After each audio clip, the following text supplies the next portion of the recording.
Hello et bienvenue dans ce deuxième épisode de mon carnet de pratique vers Pincha Mayurasana. Et aujourd'hui on s'attaque à Pincha en L-shape.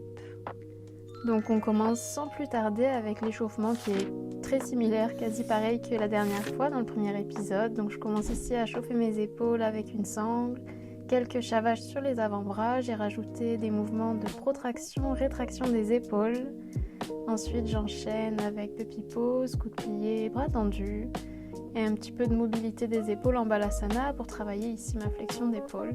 On enchaîne ensuite avec un flow type salutation au soleil bien modifié pour continuer à réchauffer mon corps. Donc dans ce flow, je travaille la souplesse de mes jambes, ce qui m'aidera ensuite à monter plus facilement en pincha. Et aussi, j'intègre ce travail de compression jambes tendues à la poitrine pour m'aider ensuite à trouver mon L-shape. Donc je fais ça en demi-grand écart. Puis je le fais aussi debout avec les bras en forme pincha ici.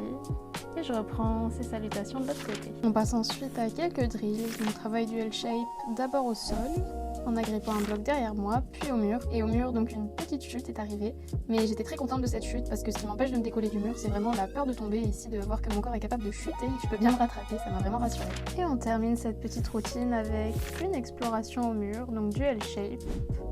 Donc toujours le mur derrière moi, ça me rassure pour le moment. Donc ici, dès que mon pied en fait touche le mur, j'essaie vraiment de travailler cette compression de la jambe tendue à ma poitrine pour faire décoller, comme vous le voyez ici, le pied qui est venu au mur. J'essaie de tenir un petit peu, trouver mon équilibre, même si je ne suis pas parfaitement en L-shape. Et puis de descendre en contrôle. Je travaille ensuite ma deuxième jambe, j'essaie de kicker sans forcément toucher le mur, essayer de trouver des petits moments d'équilibre. Bon, ici mon pied touche le mur, je me rends compte que j'ai vraiment le dos en banane et que ça m'empêche en fait d'avoir le bassin au-dessus des épaules. Donc là le travail de L-shape, ça me permet vraiment d'essayer de ramener ce bassin un peu plus au-dessus de mes épaules, un peu plus aligné. Et voilà pour cette petite routine vers Pincha L-shape, j'espère qu'elle vous a plu et je vous dis à bientôt pour l'épisode 3.